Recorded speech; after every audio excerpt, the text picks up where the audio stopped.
Story நேரம் Tamil வியூவர்ஸ்க்கு hi. சீசனோட 27வது எபிசோட்ல என்ன ஆக போகுது அப்படின்னு தான் இன்னைக்கு இந்த வீடியோல பார்க்க போறோம்.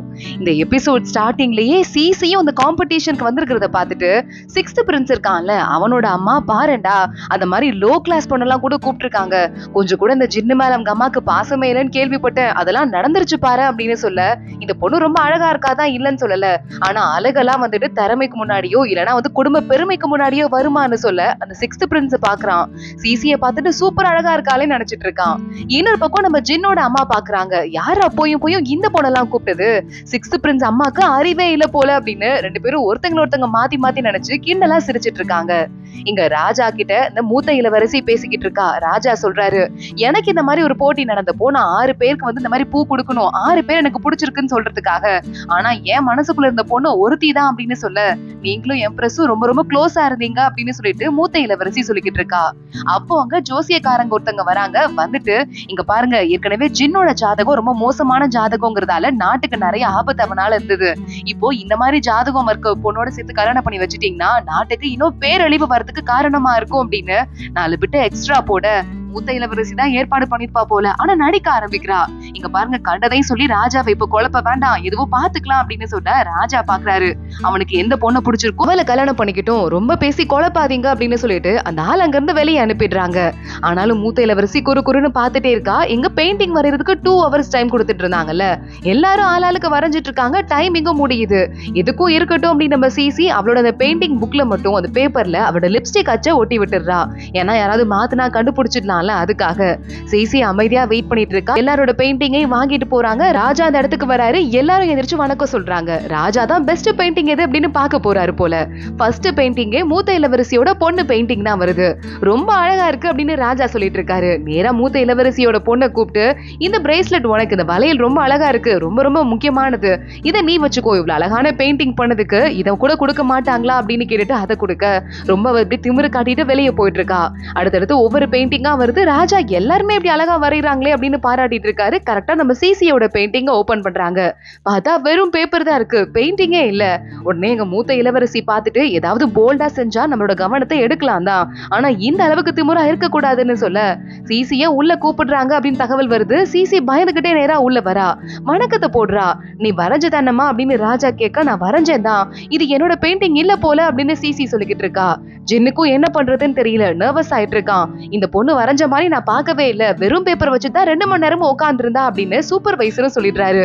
சிசி மறுபடியும் இந்த பெயிண்டிங்க ஓபன் பண்ணி பாக்குறா. அவட லிப்ஸ்டிக் மார்க் இருக்கான்னு பாக்குறா. அதுல மார்க் இருக்கு. என்னவோ இதுல நடந்திருக்கு ராஜா அப்படின்னு சொல்லிக்கிட்டு இருக்க. ஜின் எந்திரிச்சிடுறான். அப்ப நானே பார்த்தேன், இந்த பொண்ணு வரைஞ்சதை என் கண்ணால, யாரோ வேணும்னே இந்த மாதிரி வேலை பார்த்திருக்காங்க, இதை விசாரிக்கணும்னு சொல்ல சிசி அதுக்குள்ள இந்த பேப்பரை மோந்து பார்த்துட்டு, ராஜா எனக்கு தெரிஞ்சிருச்சு, இந்த மாதிரி எனக்கு இங்கு செய்யறவங்க எல்லாம் தெரியும், இந்த மேஜிக் இங்க் அதை யூஸ் பண்ணி செஞ்சோம் அப்படின்னா, அந்த தாவரத்தை யூஸ் பண்ணோம்னா கொஞ்ச நேரத்துல அந்த பெயிண்ட் காயும் போது அந்த இடத்துல இந்த பெயிண்டிங் மறைஞ்சு போயிடும், ஈரமா இருந்தா மட்டும்தான் அந்த பெயிண்டிங் வெளியே தெரியும், இப்ப கூட ஏதாவது கொண்டு வந்து ஈரத்தை கொட்டி பாருங்களேன் அப்படின்னு சொல்ல ஜின் உடனே வேகமா பக்கத்துல இருந்து டீ எடுத்து கொண்டு வந்து அதுல கொட்ட ஆரம்பிக்கிறான். கொஞ்ச நேரத்துல பெயிண்டிங் வர ஆரம்பிக்குது. பார்த்தா கருப்பு கலர் போனி பூவை அதுல வரைஞ்சிருக்கா. அதை பார்த்துட்டு இன்னும் எல்லாரும் ஷாக் ஆயிடுறாங்க, என்ன பண்ணி வச்சிட்டு இருக்கா அப்படின்னு. மூத்த இளவரசி பார்த்துட்டு, கருப்பு பூவை வரைஞ்சு வச்சு எல்லாரையும் அவமானப்படுத்தி இருக்க, அபசுகுணத்தை உள்ள கொண்டு வரியா அப்படின்னு கேட்டு கத்த ஆரம்பிக்க, இது என்னோட பூ இல்லன்னு நான் சொல்ல மாட்டேன், இது என்னோட தான், ஆனா ஒரு காரணத்துக்காக தான் நான் வரைஞ்சேன் அப்படின்னு சிசி சொல்லிடுறா. என்னன்னு தான் சொல்லி கேட்போம் அப்படின்னு ராஜா சொல்லிடுறாரு. இதை இறந்து போன கடைசி எம்ப்ரஸ் இருக்காங்கல்ல, அவங்களுக்காக தான் வரைஞ்சேன். எல்லாருக்குமே தெரியும் போனி பூக்கள்னா உங்களுக்கு ரொம்ப பிடிக்கும்னு, அதுக்காக அவங்க அந்த புறம் ஃபுல்லா நீங்க அந்த பூக்களாலேயே ரொப்பி வச்சிருந்தீங்க. ஆனா இன்னைக்கு நீங்க நாட்டு நல்லபடியா ஆட்சி பண்ணிக்கிட்டு இருக்கீங்க, அதை பாக்குறதுக்கு அவங்க இல்ல அப்படிங்கிற வருத்தத்தை காட்டுறதுக்காக இந்த கருப்பு கலரையும், அவங்களுக்கு இன்னைக்கு மரியாதை செலுத்தணும் அப்படிங்கிறதுக்காக இந்த பூவையும் செலக்ட் பண்ணி இன்னைக்கு நான் வரைஞ்சிருக்கேன். இன்னைக்கு நான் வரைஞ்ச இந்த பூ அவங்களுக்கு நான் செலுத்துற அஞ்சலியா அமையும் அப்படின்னு நம்ம சிசி 4-5 பிட்டு எக்ஸ்ட்ரா போட ஜின்னு பாக்குறான். என்னடா கலக்குறாளே அப்படின்னு. ராஜா ரொம்பவே இமோஷனல் ஆயிடுறாரு எம்ப்ரஸ பத்தி சொன்னதுமே. சரிமா, ஓகே, ரொம்ப நல்லபடியா வரைஞ்சு வச்சிருக்க, ஆமா இந்த பொண்ணோட பெயிண்டிங் எப்படி மறைஞ்சு போச்சு, பார்த்துட்டு பெயிண்டிங் வரைஞ்சதை நான் பார்க்கவே இல்லைன்னு சொல்ல, உடனே போய் இந்த பெயிண்ட் எல்லாம் எடுத்துட்டு வாங்க, பிரஷ் எல்லாம் எடுத்துட்டு வாங்க, நான் செக் பண்ணணும் அப்படின்னு ராஜா சொல்லிடுறாரு. போனவங்க வராங்க. எல்லாமே அதுக்குள்ள கிளீன் பண்ணப்பட்டு பாத்திரம்லாம் கிளீன் ஆயிருக்கு.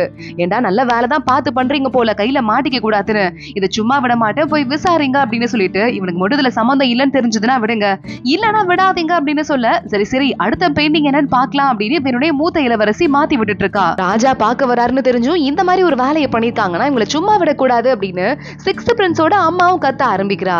இத பத்தி நான் நல்லா விசாரிக்கிறேங்க அப்படின்னு அங்க இருக்கிற ஆளுங்க எல்லாம் சொல்லிடுறாங்க. ராஜா போனா போதுன்னு விடுறாரு. இப்ப அடுத்து ராஜாக்கு ஒரு பொக்கே ஒண்ணு கிஃப்ட் பண்ணுமா அந்த போட்டி நடக்குது. சிசி ரொம்ப சிம்பிளா ஒரு சின்னதா ரெண்டே பூ இருக்கிற மாதிரி ஒரு பொக்கே செஞ்சுட்டு இருக்க. மத்த பொண்ணுங்க எல்லாம் ஆளாளுக்கு ரொம்ப ரொம்ப பெருசா அழகழகா பண்றாங்க. அங்க வந்து ஃபர்ஸ்ட் எடுத்ததுமே மூத்த இளவரசியோட பொண்ணு தான் வரா. அவ பாக்குறா. பாத்துட்டு ராஜா கிட்ட இந்த பொக்கே மாதிரியே உங்களோட ஆட்சியும் ரொம்ப கிராண்டா ரொம்ப பெருசா வளரணுங்கிறதுக்காக இத நான் செஞ்சு வச்சிருக்கேன்னு சொல்ல, ரொம்பவே அழகா இருக்கு, காரணமும் ரொம்ப அழகா இருக்குன்னு ராஜா பாராட்ட ஆரம்பிக்கிறாரு. சிசி வரா. சின்னதா ஒரு மரக்கிளையில ரெண்டு பூ இருக்க மாதிரி பண்ணிருக்கா. அதுவும் அந்த பூவும் மொட்டா இருக்கு. என்னம்மா இது, பூ விரிய கூட இல்ல, இத வச்சிட்டு இருக்கே அப்படின்னு கேட்க, ராஜா இது நீங்க வரதுக்கு முன்னாடி இந்த நாட்டோட நிலைமை, இப்போ நீங்க வந்ததுக்கு அப்புறமா நாடு பயங்கரமா சுபிட்சமா இருக்கு, அதை காட்டுறதுக்காக தான் இந்த சின்ன பட்ஸ் எடுத்திருக்கேன் அப்படின்னு சொல்ல, அப்பயும் பூ விரியலையேமா அப்படின்னு சொல்லிட்டு ராஜா கேக்குறாரு. இப்ப வெறியும் பாருங்கன்னு சிசி சொல்றா. பூவை எப்படியாவது யாராவது திடீர்னு வெறிய வைக்க முடியுமா அப்படின்னு மத்தவங்க எல்லாம் பாத்துட்டு இருக்க. சிசி கையில ஏதோ பொடி மாதிரி வச்சிட்டு இருக்கா. அத அந்த பூ மேல லேசா தொட்டு பாக்க அந்த பூ எல்லார் கண்ணு முன்னாடியுமே விரிய ஆரம்பிக்குது ரொம்ப அழகா. ராஜா ஷாக் ஆயிடுறாரு. சிக்ஸ் பிரின்ஸ், அவனோட அம்மா, அப்புறமா நம்ம ஜின்னோட அம்மான்னு எல்லாரும் ஷாக் ஆயிடுறாங்க. என்ன பிரமாதமான ஐடியா அந்த பொண்ணு போட்டிருக்காலோ தெரியலையேன்னு ரொம்ப பிரமாதமா இருக்கு, எனக்கு ரொம்ப பிடிச்சிருக்கு, இந்த கிஃப்ட நான் ஏத்துக்கிறேன் அப்படின்னு ராஜா சொல்லிடுறாரு. இதே மாதிரி இந்த பூவை நான் வந்துட்டு ஜின்னோட அம்மா இருக்காங்கல்ல அவங்களுக்கு கிஃப்ட் பண்ண ஆசைப்படுறேன், இருக்கிறதுல ரொம்ப அழகான ராணின்னு தெரியும், எப்பயும் இந்த பூவை போல அவங்க ஃப்ரெஷ்ஷா இருக்கணும் அப்படின்னு வாழ்த்து சொல்றேன் அப்படின்னு சொல்ல, ஜின்னோட அம்மாவே லைட்டா மனசு மாற ஆரம்பிக்கிறாங்க. அடுத்து மூணாவதா அந்த பொண்ணுங்க எல்லாம் அந்த ரெண்டு பிரின்ஸ்ல யார மனசுல நினைக்கிறாங்களோ அவங்க பேர் எழுதி பூக்குள்ள வச்சு அதை கொடுத்துடணுமா. நம்ம சிசிஏவ பேரை ஸ்ட்ரிக்டா எழுதிட்டு பக்கத்துல ஜின் அப்படின்னு அவனோட பேரையும் எழுதி அந்த பூவை எடுத்து வச்சிடுறா. இப்போ நம்ம ரெண்டு பிரின்ஸோட வேலை. இந்த நேரத்துல இந்த பொண்ணுங்க எல்லாரையும் நிக்க வச்சுட்டு ரெண்டு பிரின்ஸும் மாறி மாறி 6 பூவை எந்த பொண்ணை பிடிச்சிருக்கோ அவங்க கையில வச்சிருக்கிற ஜக்ல போய் போடணுமா. ஃபர்ஸ்ட் சிக்ஸ்த் பிரின்ஸ் தானே போடணும். அவன் போறான், முதல் பூவை சிசி கிட்ட போட்டுடுறான்.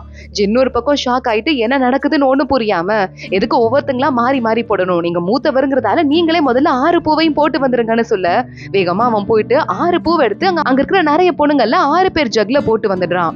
இப்ப ஜின்னோட டர்ன் ஆரம்பிக்குது. ஃபர்ஸ்ட் பூவை எடுத்துட்டு போயிட்டு நேரா சிசியோட ஜக்ல போட்டுடுறான். ராஜா பாக்குறாரு, ரெண்டு பசங்களும் ஒரே பொண்ணோட ஜக்ல பூவை போட்டிருக்காங்களே அப்படின்னு. இதுல இதெல்லாம் பார்த்துட்டு இந்த இளவரசிக்கு வர வயிறு பயங்கரமா எரிய ஆரம்பிக்குது. ஜின்னி கிளம்புறான், அடுத்த பூவை எடுக்கிறான், அதையும் நேரா கொண்டு வந்து சிசியோட ஜக்ல போடுறான். 3வது பூ, 4வது பூ, 5வது பூ, 6வது பூன்னு தொடர்ந்து எல்லா பூவையும் எடுத்து வந்து நம்ம சிசியோட ஜக்ல போட அவங்க அம்மா உள்ள இருந்து பாக்குறவங்க ஷாக் ஆயிடுறாங்க. ஜின்னு வந்து உட்கார்ந்ததும் எவ்வளவு திமிரு வேலை பண்ணிக்கிட்டு இருக்க, நீ வெளியே வளர்ந்ததால நீ என்ன வேணா பண்ணலாம் நினைச்சிட்டு இருக்கியா, பூவை 6 பொண்ணுங்களோட ஜக்ல தான் போடணும்னு உனக்கு தெரியாதா அப்படின்னு கேட்க ஆரம்பிக்க, என்ன ரொம்ப திமிருக்காரனா தான் இருப்பான் போலயே அப்படின்னு மூத்த இளவரசியும் ராஜா கிட்ட ஏத்தி விட ஆரம்பிக்கிறாங்க. ராஜா அதெல்லாம் கண்டுக்காம இப்ப என்ன எல்லா பூவையும் எடுத்து ஒரே பொண்ணோட ஜக்ல போட்டான், அவ்வளவுதானே, எதுவும் நாட்டுக்கு துரோகம் பண்ணிடலையே, எதுக்காக இந்த மாதிரி கத்திக்கிட்டு இருக்கீங்க அப்படின்னு கேட்க, ஜின் அங்க வரான். பிடிச்ச பொண்ணுங்களோட ஜக்ல எல்லாம் போட சொன்னீங்க, எனக்கு அந்த பொண்ணு தான் பிடிச்சிருந்தது, அதனாலதான் நான் போட்டேன்னு சொல்ல, என்னையே ஃப்ராடு வேலை பார்த்து ஏமாத்த பாக்குறலடா அப்படின்னு ராஜா சிரிச்சுட்டே, இதுக்கும் மேல பிரச்சனை பண்ணாதீங்க, இங்க இருந்து கிளம்புங்க அப்படின்னு எல்லாரும் கிளம்பி போயிடுறாங்க. பாவமா ஜின்னோட அம்மா இப்படி டம்மி ஃபேமிலியோட சம்மந்தம் பண்ணணுமா அப்படின்னு சோகமா இருக்க, சரி சரி அப்படின்னு அங்க இளவரசி மூத்த இளவரசி வந்துட்டு இந்த பொண்ணை தான் செலக்ட் பண்ணி கல்யாணம் பண்ணிக்கணும்லாம் இல்ல, ராஜா மனசு இப்ப கூட போய் மாத்த ட்ரை பண்ணுங்க அப்படின்னு சொல்லிட்டு அங்க இருந்து போயிடுறா. ஜின்னோட அம்மா சோகமா உட்கார்ந்துட்டு இருக்க, ராஜா வந்துடுறாரு. அந்த பொண்ணும் ஜின்னு பேரை தான் எழுதியிருந்தா, ரெண்டு பேத்துக்கும் நடுவுல ஏதோ நெருக்கம் இருக்கு போல, அதனால இதுக்கும் மேல நம்ம யோசிக்காம நம்ம வாழ்த்தை கொடுத்துட வேண்டியதான் அப்படின்னு ராஜா சொல்லிக்கிட்டு இருக்காரு. என்ன சொல்றீங்க, அவங்க குடும்பம் இவ்வளவு பேக்ரவுண்டே இல்லாத குடும்பம், அந்த குடும்பத்துக்கு எப்படி நம்ம சம்மந்தம் பேச முடியும் அப்படின்னு மறுபடியும் சொல்ல, நம்ம ராஜா ஃபேமிலி, இதுக்கு மேலேயும் பேக்ரவுண்ட் உனக்கு என்ன வேணும் அப்படின்னு கேட்டுட்டு ஜின்னை கூப்பிட்டு விட்டுறாரு. என்ன நடக்குதுங்க, அந்த பொண்ணு தான் உனக்கு பிடிச்சிருக்கா, நீ ரெக்ரெட் பண்ண மாட்டியா அப்படின்னு கேட்க, அவங்க அம்மா உடனே பார்த்துட்டு அந்த ஃபேமிலியோட சப்போர்ட் உனக்கு பத்தாது, உனக்கு பேக் போன் வேணும், இங்க பாரு நான் சொல்றது கேளு, அப்புறம் நீ ஃபீல் பண்ணுவேன்னு சொல்ல, எனக்கு அந்த பொண்ணு ரொம்ப பிடிச்சிருக்கு, நான் அவளை மட்டும் தான் கல்யாணம் பண்ணிக்குவேன் அப்படின்னு ஜின்னு சொல்லிடுறான். இதுக்கும் மேல வர விளைவெல்லாம் நீ தான் பாத்துக்கணும் அப்படின்னு ஜின்னோட அம்மா சொல்ல, சரி போதும் நீ கிளம்பு அப்படின்னு சொல்லிட்டு ராஜா சொல்லிடுறாரு. ஜின் அங்க இருந்து கிளம்பி போயிடுறான். இதுக்கும் மேல யோசிக்க என்ன இருக்கு, அவனுக்கு பிடிச்ச பொண்ணை கல்யாணம் பண்ணி வச்சிடலாம் அப்படின்னு வெளியே அசிஸ்டன்ட் கிட்ட போயிட்டு, எனக்கு பிடிச்ச பொண்ணுக்கு மட்டும் தான் எல்லா பூவையும் கொடுக்கணும்னு தோணுச்சு, ஆனா அந்த தைரியம் எனக்கு வரல, என் பையனுக்கு வந்திருக்கு பாரு அப்படின்னு பெருமையா பேசிட்டு ராஜா கிளம்புறாரு. இங்க சிசி வீட்டுக்கு போறா. சிசியா நிறைய இளவரசர்கள் பார்த்து பிடிச்சு போய் தான் 6 பூ வந்துச்சுன்னு பாட்டி நினைச்சுக்கிறாங்க. எந்தெந்த இளவரசர்மா உனக்கு பூ போட்டாரு அப்படின்னு கேட்க, இல்ல எல்லாமே வந்துட்டு 7வது இளவரசர் தான் கொடுத்தாரு அப்படின்னு நம்ம சிசி சொல்ல, என்னமா சொல்ற, இது நமக்கு ஆபத்தாகுமே அப்படின்னு நம்ம பார்த்துட்டு பாத்துட்டு இருக்காங்க. அப்பன்னு பார்த்து சித்தி வந்துடுறா. ஏற்கனவே எல்லாருமே நம்ம ஃபேமிலியை பத்தி திட்ட ஆரம்பிக்கிறாங்க. இந்த பொண்ணை வச்சுட்டு நம்மளால சமாளிக்க முடியாது. இதுவும் இல்லாம ஒரே இளவரசன் 6 தடவை இந்த பொண்ணுக்கு பூ கொடுத்ததால ஒருவேளை இந்த பையன் மட்டும் கல்யாணம் பண்ணிக்கல அப்படின்னா இந்த பொண்ணுக்கு இனிமே கல்யாணமே ஆகாது அப்படின்னு எல்லாரும் பேசிட்டு இருக்காங்க. அதுவும் 7வது இளவரசன் என்ன முட்டாளா? இந்த மாதிரி கல்யாணம் ஏற்கனவே நின்னு போயிட்டு அசிங்கப்பட்ட ஒரு பொண்ணை கல்யாணம் பண்றதுக்கு அவர் கண்டிப்பா கல்யாணம் பண்ண மாட்டாருன்னு சித்தி சொல்ல பாட்டி உடனே நான் சொன்ன மாதிரியே எல்லா கெட்டதும் நடக்க ஆரம்பிச்சிருச்சு. என்ன ஆக போதோ தெரியல. அந்த பையன் கல்யாணம் பண்ணிக்கிட்டா பரவாயில்ல. ஆனா ஏற்கனவே கல்யாணம் நின்னு அதுவும் மாப்பிள்ளை வீட்டுல நிறுத்தின ஒரு கல்யாணத்தை ஆன பொண்ண யாருமே மதிக்க மாட்டாங்க. என்ன ஆக போதோ தெரியல, பாக்கலாம் அப்படின்னு பாட்டி நர்வஸ் ஆயிட்டு அங்க இருந்து கிளம்பிடுறாங்க. இன்னொரு பக்கம் வேகமா மூத்த இளவரசியோட பொண்ணு வந்துட்டு இருக்கா. மூத்த இளவரசி அவங்க ஹஸ்பண்ட் கிட்ட பேசிக்கிட்டு இருக்கா. ஏன் இப்படி பண்ற? நம்ம பொண்ணு இந்த காம்படிஷனை எதுக்கு கலந்துக்க வச்ச? அவ வாழ்க்கையாவது நிம்மதியா இருக்கட்டும்ல அப்படின்னு கேட்க உடனே இந்த மூத்த இளவரசி பாக்குறா. ஏன் சிசி மேல உனக்கு இன்னும் ரொம்ப பாசம் இருக்கு போல. சிசியோட அம்மாவை தான் நீ ரொம்ப நாளா பின்னாடியே ரூட் விட்டுட்டு இருந்த. ஆனா என்ன பண்றது, உனக்கும் அவளுக்கும் கல்யாணம் ஆகல. கல்யாணம் ஆகிறதுக்கு முன்னாடியே உனக்கும் அவளுக்கு தொடர்பு இருந்ததா நான் கேள்விப்பட்டேன். அதுல வந்தவதானா சிசி அப்படின்னு கொஞ்சம் நக்கலாவே இந்த லேடி பேசிட்டு இருக்க. எனக்கும் அந்த பொண்ணுக்கும் நடுவுல எதுவுமே நடக்கல. அந்த பொண்ணு இறந்து போய் இத்தனை வருஷம் ஆச்சு. அப்பயும் அவன் வாழ்க்கையையும் அவளோட மானத்தை வாங்கிட்டே இருக்கே அப்படின்னு அவங்க அப்பா கத்த ஆரம்பிச்சுட்டாரு. உடனே மூத்த இளவரசி ஹஸ்பண்ட போய் அரைஞ்சிடுறா. இதெல்லாம் பார்த்துட்டே இருக்க அந்த இளவரசியும் பார்த்துட்டு அங்க இருந்து கோபத்தோட வெளியே போக வேலைக்கார பொண்ணுங்க எல்லாம் இருக்கிற ரோஜா தோட்டத்துல ஆளுக்கு ஒரு பூ எடுத்து வச்சிட்டு இருக்காங்க. இவளை பார்த்ததும் பயந்து போயிட்டு வந்துடுறாங்க. தெரியாம நாங்க வச்சுட்டோம் இளவரசி, இனிமே உங்க பூல கையவே வைக்க மாட்டோம்னு சொல்ல இங்க வா தலையை காட்டு அப்படின்னு அந்த வேலைக்கார பொண்ணுக்கு பயங்கரமா ஒரு அறை விட்டுட்டு எண்ணெயெல்லாம் எடுத்து அங்க ஊத்த சொல்றா. அந்த செடியெல்லாம் ஊத்துனதுக்கு அப்புறமா நெருப்பு கொண்டு வந்து அந்த தோட்டத்தையே பத்த வச்சிடுறா. அங்க மூத்த இளவரசி வந்து இங்க பாருமா, நமக்கு ஒருத்தரை பிடிச்சிருக்கலாம், அதுக்காக நம்ம ஃபோர்ஸ் பண்ணி கல்யாணம் கூட பண்ணிக்கலாம். ஆனா அதுக்கப்புறமா நமக்கு பிடிச்ச எந்த கேரக்டரையும் அந்த பையன் நம்ம கிட்ட காட்டவே மாட்டான்.